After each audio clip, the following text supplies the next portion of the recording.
வணக்கம் மக்களே. லாஸ்ட் வீடியோவில் பார்த்தீங்கன்னா ஆப்ஷன்ஸில் என்னென்ன பண்ணணும் அப்படிங்கிறத மிஸ்டர் பிரவீன் சார் கிளியராக டிஸ்கஸ் பண்ணியிருப்பாரு.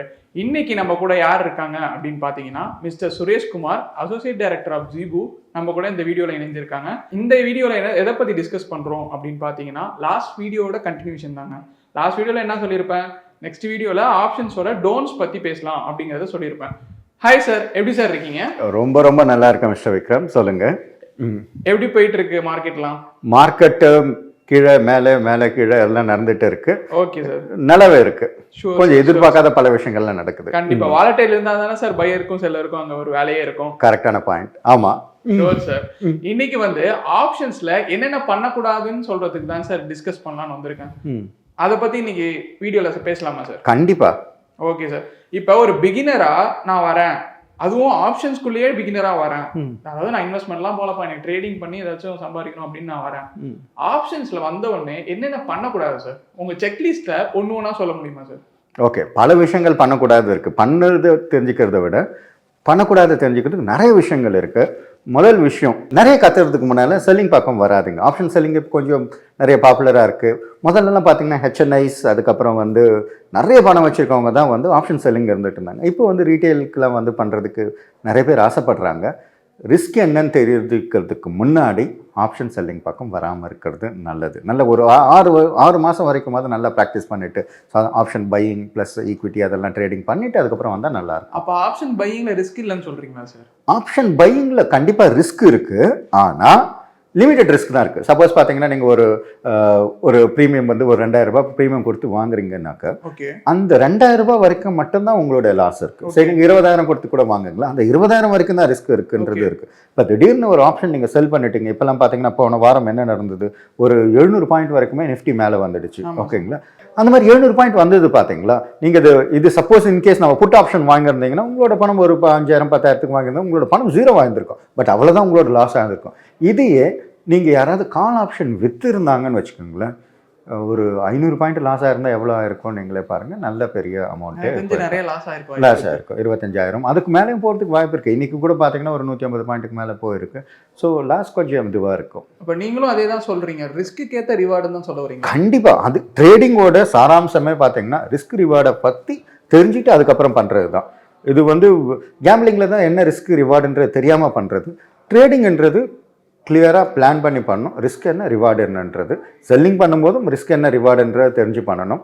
ஆப்ஷன் பையிங்கில் என்னென்னா முதல்ல நமக்கு ரிஸ்க் என்னன்னு தெரிஞ்சோம், ரிவார்டு அன்லிமிட்டட் பாசிபிலிட்டி இருக்குது. இதில் ஆப்ஷன் செல்லிங்கில் ரிவார்டு என்னன்றது முன்னாலே தெரிஞ்சிடும், ரிஸ்க் என்னன்றது ஓரளவுக்கு மேலே கெஸ் பண்ண முடியும். செல்லிங்ல நிறைய ரிவார்டு வரப்போகுதுன்னு சொல்கிறீங்க? அதுதான் அப்படியே ஆப்போசிட். பார்த்தீங்கன்னா 90 இது நான் ஒரு ஸ்டாட்டிஸ்டிக்ஸோட சொல்கிறேன். ஆப்ஷன் பையிங் பண்ணிங்கனாக்கா 90% ஆஃப் த டைம் நீங்கள் வந்து லாஸ் பண்ணுவீங்க. பட் என்னென்னா லிமிட்டட் அமௌண்ட், எவ்வளோ நீங்கள் பணம் போட்டிங்களோ ஏறக்குறைய அவ்வளோ மட்டும் தான் நீங்கள் லாஸ் பண்ண போகிறீங்க. ஆனால் 90% ஆஃப் டைம் நீங்கள் லாஸ் பண்ண போகிறீங்க. ஆப்ஷன் செல் பண்ணுறவங்க அதுக்கு அப்படியே ஆப்போசிட். 90% டைம் நீங்கள் வந்து ப்ராஃபிட் பண்ணுறதுக்கு வாய்ப்பு இருக்குது. பட் என்னென்னா ஆப்ஷன் பையர்ஸ் வந்து கொஞ்சமாக லாஸ் ஆகும், திடீர்னு ஒரு தடவை ஜெயிக்கும் போது பெருசாக சம்பாதிப்பாங்க.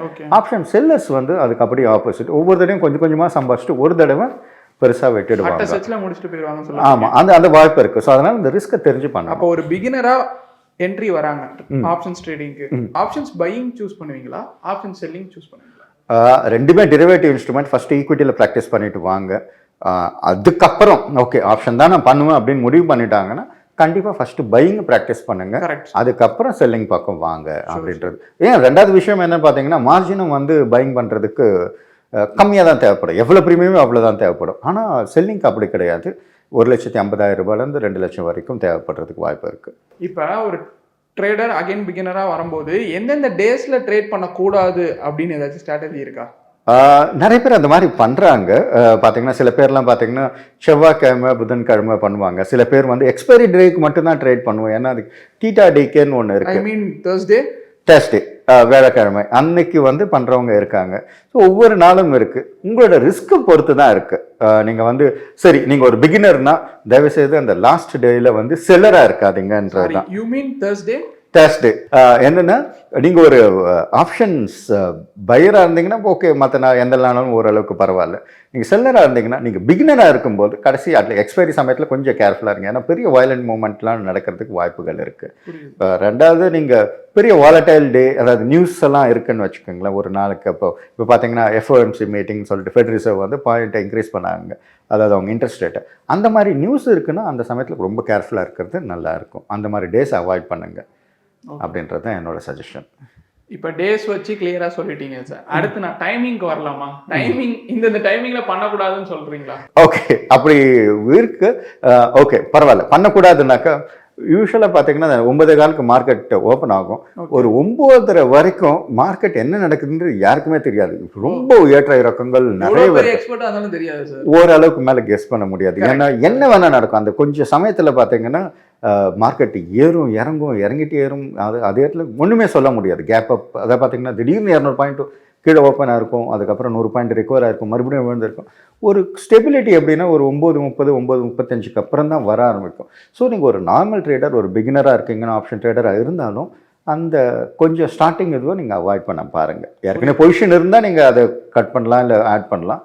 பொசிஷனே இல்லைன்னா அவாய்ட் பண்ண பாருங்கள். அதே மாதிரி மார்க்கெட் முடியும் போது கொஞ்சம் வாலட்டாலிட்டி இருக்கும். பார்த்தீங்கன்னா மார்க்கெட் ஸ்கொயர் ஆஃப் பண்ணுவாங்க, ஃப்ரெஷ் பொசிஷன் எடுக்க பார்ப்பாங்க, அந்த மாதிரி நிறைய விஷயங்கள் இருக்கும். அதே மாதிரி 3:15 வந்து நிறைய கம்பெனிஸ் வந்து ஸ்கொயர் ஆஃப் பண்ணுவாங்க. அது எம்ஐஎஸ் பொசிஷன்ஸ் எல்லாம் ஸ்கொயர் ஆஃப் பண்ணுவாங்க 3:10 3:15. ஸோ அந்த மாதிரிலாம் கொஞ்சம் வாலட்டாலிட்டி இருக்கும். நம்ம பிகினராக இருக்கும்போது அதை அவாய்ட் பண்ணுறது நல்லாயிருக்கும். ஒரு பிகினருக்கு எவ்வளோ கேபிட்டல் வைக்கலாம், எவ்வளோ எஸ்எல் வைக்கலாம், எவ்வளோ வைக்கக்கூடாது அப்படிங்கிறத சொல்ல முடியுமா சார்? என்னோட இது என்னென்னா, நீங்கள் ஒரு ட்ரேடர் பிகினர் பர்டிகுலராக இருந்ததுன்னா அட்லீஸ்ட் 1 லட்ச ரூபாய் இருந்து நீங்கள் உள்ளே வந்தால் தான் ஓரளவு தாக்கு பிடிக்க முடியும். 2 லட்ச ரூபாய் இருந்ததுன்னா ஓரளவுக்கு இன்னும் பெட்டராக இருக்கும்ன்றது என்னோட. ஸோ ஆப்டிமம் பார்த்தீங்கன்னா கண்டிப்பாக 2 லட்சமாவது இருக்கணுன்றது. இல்லை நம்ம அப்படியே இல்லை நான் 1 லட்சம் இருக்கும், அதோட கொஞ்சம் கம்மியாக இருக்குது ஆனால் நான் பண்ணி தான் ஆகணும் அப்படின்னா 1 லட்சமாவது கண்டிப்பாக இருக்கணும். ஸ்டாப் லாஸ் என்னோட சஜஷன் என்னன்னா, அட்லீஸ்ட் ஒரு 5% மேலே எந்த ஒரு ட்ரேட்லையும் ரிஸ்க் எடுக்காதீங்க. உங்களோட கேபிட்டலில் 1 லட்ச ரூபா இருந்தீங்கன்னா 5,000 ரூபாய்க்கு மேலே எந்த ட்ரேட்லையும் ரிஸ்க் எடுக்கக்கூடாதுன்றது தான் ஒரு ட்ரேடிங் டிசிப்ளின் இருக்குது. அது கண்டிப்பாக அதை நீங்கள் ஃபாலோ பண்ணணும். ஏன்னா ட்ரேடிங்ன்றது ஒரு ப்ராபபிலிட்டி பேஸ் பண்ணது. எதில் ப்ராஃபிட் வரும், எதில் லாஸ் வரும்னு தெரியாது. தொடர்ந்து 3-4 லாஸ் வரதுக்கும் வாய்ப்புகள் இருக்குது. ஸோ அதுக்கேற்ற மாதிரி நம்ம ஃபேக்டர் பண்ணணும். ட்ரேடிங் சைக்காலஜின்னு இருக்குது சார் நிறைய பேருக்கு. இப்போ உங்களுக்கு ஒரு சைக்காலஜி பேட்டர்ன் வச்சுருப்பீங்க, எனக்கு ஒரு சைக்காலஜி, அந்த மாதிரி கேமராமேன் எடுக்கிற கேமராமேனுக்கு ஒரு சைக்காலஜி இருக்கும். கண்டிப்பாக பார்த்தீங்கன்னா எந்தெந்த ட்ரேடிங் சைக்காலஜி ஃபாலோ பண்ணக்கூடாதுன்னு நீங்கள் சொல்ல வரீங்க? முதல்ல வந்து பார்த்தீங்கன்னா இன்வெஸ்ட்மெண்ட் ட்ரேடிங், அதை நம்ம பிரித்து பார்க்குற தெரியணும். அந்த ட்ரேடிங் சைக்காலஜி வந்து என்னென்னு, இப்போது இன்வெஸ்டர் பார்த்தீங்கன்னா இன்வெஸ்டரோட சைக்காலஜி மார்க்கெட் கீழே வர வர பெட்டர் ப்ரைஸ் இருக்குது. அப்போ நம்ம ஒரு ஐடிசி ஒரு ஸ்டாக் இருந்தது பார்த்தீங்கன்னா ஒரு 250லேருந்து 200 வரைக்குமே நான் வாங்கிட்டே இருந்தேன். ஆஸ் எ இன்வெஸ்டராக அப்படியே வாங்கிட்டே இருந்தேன். இன்றைக்கி 300 வந்துடுச்சு. எவ்வளோக்கு எவ்வளோ கீழே வாங்குறோமோ அவ்வளோக்கு எவ்வளோ நல்லது இன்வெஸ்டருக்கு. பட் ட்ரேடிங் சைக்காலஜி அப்படியே டோட்டலாக டிஃப்ரெண்ட்டாக இருக்கணும். எப்பயுமே அது ட்ரேடர்ஸ் கிட்ட சொல்கிறது என்னென்னா, மேலே வாங்கி அதோட மேலே வைக்கணுமே தவிர கீழே வாங்கி மேலே வைக்கணுன்ற மாதிரி நம்ம எய்ம் பண்ணக்கூடாது. அதே மாதிரி கீழே விற்று இன்னும் கீழே திரும்பி வாங்கணுமே தவிர மேலே வரும்போது அதை விற்றுட்டு கீழே வைக்கிறோம். ஸோ ஆப்ஷன் எடுக்க வராதீங்கன்னு சொல்கிறீங்களா? அப்படி இல்லை. யூஸ்வலாக இதுதான் ஒரு ட்ரேடரோட இது என்னென்னா, பை ஹை செல் ஹையர், புரியுது, செல் லோ பை லோவர் அப்படின்றது தான் வந்து அது. ஆமாம், அதாவது மேலே போகிறத வந்து நம்ம யூஸ்வலாக buy what is showing strength, sell what is showing weakness அப்படின்னு சொல்லுவாங்க. ட்ரேடிங் மென்டாலிட்டி இப்படி தான் இருக்கணும். சைக்காலஜி எப்படி இருக்கணும்னா, நல்ல ஸ்ட்ரென்த்தாக இருக்குது, அதாவது மேலே போகிற எதுவோ அதை நம்ம வாங்கணும். யூஸ்வலாக இன்வெஸ்ட்மெண்ட் சைக்காலஜி எது வீக்காக இருக்கோ, நல்ல கம்பெனி வீக்காக இருந்தால் வாங்கணும். ட்ரேடிங்கை பொறுத்த வரைக்கும் எது ஸ்ட்ராங்காக இருக்கோ அதை வாங்கணும். மேலே போயிட்டு இருக்கிறத தான் வாங்கணும். வாங்கிட்டு அதோட மேலே வைக்க பார்க்கணும். அவங்க தான் ஒரு நல்ல ஒரு ட்ரேடராக, ரொம்ப நாள் நிலைச்சிருக்க ட்ரேடராக இருப்பாங்க அப்படின்றது தான் எங்களுடைய கணிப்பு. ஒரு ஆப்ஷன்ஸ் ட்ரேடர் ஒரு நாளைக்கு எத்தனை ட்ரேட் பண்ணலாம் சார்? அது அவங்களோட ட்ரேடிங் ஸ்டைலை பொறுத்து இருக்குது. இப்போ பார்த்தீங்கன்னா ஒரு பொசிஷனல் ட்ரேடாக இருந்ததுன்னா ஒரு வாரத்துக்கு ஒரு 2-3 ட்ரேடுக்கு மேலே பண்ணவே மாட்டார். டே ட்ரேடராக இருந்ததுன்னா ஒரு 4-5 ட்ரேடுக்கு மேலே கரெக்டான டெசிஷன் எடுக்கிறதுக்கும் வாய்ப்புகள் கம்மியாக இருக்கும். இந்த ஸ்கேல்பர்ஸ் தான் வந்து நிறைய ட்ரேட் பண்ணுவாங்க. ஒரு நாளைக்கு 50-100 ட்ரேட் கூட பண்ணுவாங்க. பண்ணுறதுக்கு இருக்குது. ஆனால் பண்ணுனாக்கா நல்ல குயிக் ஃபிங்கராக இருக்கணும். இல்லை அந்த மாதிரி ஒரு அல்காரிதமிக் ட்ரேடிங் பண்ணுறது இருக்கணும். கரெக்டாக ஃபாஸ்ட்டாக எக்ஸிக்யூட் பண்ணுற மாதிரி சிஸ்டம்ஸ் ஏதாவது இருந்ததுன்னா பண்ணலாம். பட் ஸ்கேல்பிங் பண்ணுறதுன்னா அந்த மாதிரி நீங்கள் ரொம்ப ஃபாஸ்ட்டாக இருக்கணும். இல்லை அல்காரிதமிக் சிஸ்டம் வச்சு பண்ணுறவங்க 50 இது பண்ணலாம். பட் ஆப்ஷனுக்கு யூஸ்வலாக உகந்தது பார்த்தீங்கன்னா என்னென்னா, அந்த பொசிஷனல் ட்ரேடிங் தான் பெட்டராக இருக்கும். பர்டிகுலர்லி ஒரு செல்லராக இருந்ததுன்னா, பையராக இருந்ததுன்னா நீங்கள் டே ட்ரேடிங் கூட பண்ணுறதுக்கு வாய்ப்பு இருக்குது. இப்போ ஒரு பிகினர் ட்ரேடருக்கு இந்த பர்டிகுலர் விஷயத்த பண்ணவே கூடாது அப்படிங்கிற மாதிரி நீங்கள் எதை சஜஸ்ட் பண்ணுவீங்க சார்? ஒரே ஒரு விஷயம் அவங்க பண்ணவே கூடாது பிகினர் அப்படின்னா, ட்ரேடராக இருந்தீங்கன்னா தயவு செய்து ஆவரேஜ் பண்ணாதீங்க. இப்போ நீங்கள் சே ஃபார் எக்ஸாம்பிள் ₹100 ஒன்று வாங்குறீங்க, ஏதோ ஒரு கால் ஆப்ஷனோ புட் ஆப்ஷனோ வாங்குறீங்க, அது விற்கிறீங்க, ஏதோ ஒன்று லெட்ஸ் இங்கே வாங்குறீங்கன்னு வச்சுப்போம்.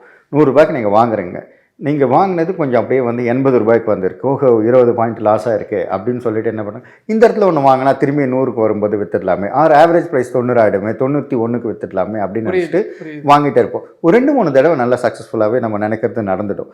ஒரு நாள் பார்த்தீங்கன்னா அந்த 100 வந்து 80க்கு வரும், அதுக்கப்புறம் 70 வரும், 60 வரும், திடீர்னு பார்த்தீங்கன்னா 30 வரும், அப்புறம் 0 கூட ஆகிறதுக்கு வாய்ப்புகள் இருக்குது. ஸோ ஒரு ட்ரேடராக இருந்தீங்கன்னா ஒரே ஒரு விஷயம் தான் மட்டும் நீங்கள் பண்ணவே கூடாது அப்படின்னா, லாஸ் இருக்க ட்ரேடை ஆவரேஜ் பண்ணவே கூடாது. லாஸை புக் பண்ணுறதுக்கு நம்மளுக்கு தைரியம் வேணும். ஒரு ட்ரேடராக இருந்தாக்கா அது புக் பண்ண அந்த ஒரு தைரியமும் அந்த டெசிஷனிசம் இருக்கிறதுனா, அந்த டெசிஷன் எடுக்கிற அந்த திறமையும் இருந்ததுன்னா நல்லாவே அவங்க சீக்கிரமாகவே நல்ல ட்ரேடர், ப்ராஃபிட்டபிள் ட்ரேடராக மாற முடியும் அப்படின்றது. நெவர் ஆர்கியூ, ஐ மீன் என்ன சொல்கிறேன், நெவர் ஆவரேஜ் லூசிங் பொசிஷன் அப்படின்னு சொல்லுவாங்க. அதுதான் எங்களோட இது. எனக்கு வர லாஸை நான் சரி கட்டுறேன்னு அடுத்த ட்ரேட் போகக்கூடாது அப்படின்னு சொல்லுவீங்க, கரெக்டாக? ஆமாம் ஆமாம், ஏறக்குறைய அப்படி தான் சொல்லலாம். இப்போ பார்த்தீங்கன்னா எனக்கு ஒரு கார் இருக்குது, நான் ஒரு நல்ல கொஞ்சம் பழைய ஆகிடுச்சு கார் இருக்குது, அது பாட்டு செலவு பண்ணிகிட்டே இருப்பேன் நான், சங் காஸ்ட் ஃபாலஸ்ன்னு சொல்லிட்டு அது பாட்டு போயிருக்கு, அது பாட்டு போயிட்டே இருக்கும். அந்த பணம் பார்த்தீங்கன்னா காரம் ஏறக்குறைய அதே இதில் தான் இருக்குது, ஒன்றும் பெருசாக இம்ப்ரூவ் ஆக மாட்டேன். அதே மாதிரி நம்ம பொசிஷனுக்கும் அதை ஆவரேஜ் பண்ணுறேன், இன்னும் சரி கட்டுறேன்னு சொல்லிட்டு ஆவரேஜ் பண்ணிட்டு பார்த்தீங்கன்னா போயிட்டே இருக்கும் பணம், அதுக்கப்புறம் திடீர்னு ஒரு நாள் எல்லா பணமும் காலியாகிறதுக்கு வாய்ப்புகள் இருக்குது. Coming to the end of the video viewers, இந்த வீடியோவில் பார்த்தீங்கன்னா ஆப்ஷன்ஸில் என்னென்ன பண்ணக்கூடாது அப்படிங்கிறத மிஸ்டர் சுரேஷ் சார் வந்து இந்த வீடியோவில் கிளியராக டிஸ்கஸ் பண்ணியிருப்பாரு. Thank you for this video sir. Thank you mister Vikram. நல்ல ஒரு முயற்சி, தொடர்ந்து இது மாதிரி பண்ணிட்டே இருங்க, மக்களுக்கு நல்லா தெரியப்படுத்துங்க. இதெல்லாம் கண்டிப்பாக நெக்ஸ்ட் வீடியோவில் இந்த ஆப்ஷன் ஸ்ட்ராட்டஜி எப்படி அல்கோ பண்ணலாம் அப்படிங்கிறத பற்றி பேசலாமா சார்? கண்டிப்பாக பண்ணலாம், ரொம்ப இன்ட்ரெஸ்டிங்கான டாப்பிக்காகவும் இருக்கும். அது உங்களுக்கும் கண்டிப்பாக அது பிடிக்கும்னு நினைக்கிறேன். ரொம்ப பிடிக்கும் எனக்கு அல்கோ பற்றி பேச. ஓகே சார், கோடர்ஸ்க்கும் இன்னும் ஈஸியாக இருக்கும். கண்டிப்பாக.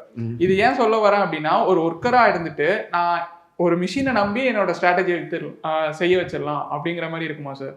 ஆமாம், நீங்கள் சப்போஸ் நீங்கள் ஒரு எம்ப்ளாயியாக இருந்தீங்க, உங்களால் மார்க்கெட் எப்பயுமே பார்க்க முடியல, நல்ல ஒரு ஐடியா இருக்குது நீங்கள் எப்படி ப்ராஃபிட் பண்ணணும் அப்படின்னு சொல்லிட்டு, அதுவும் சக்ஸஸ்ஃபுல்லாக இருக்குன்னு வச்சுக்கோங்களேன், அது அல்கோக்கு மாற்றிட முடியும். உங்களுக்கு பதிலாக அந்த மெஷினே வந்து பண்ணுற மாதிரி செட் பண்ணிட முடியும். அது நிறைய பேர் பண்ணிட்டு இருக்காங்க. இந்த ஒர்க்கிங் என்விரான்மெண்ட்டில் இருக்கவங்களுக்கு இது ரொம்ப ரொம்ப யூஸ்ஃபுல்லாக இருக்கும். கண்டிப்பாக சார். நெக்ஸ்ட் வீடியோவில் அதை பற்றி டிஸ்கஸ் பண்ணலாம் sir. Thank you very much. Thank you sir. Have a nice day sir. Thank you.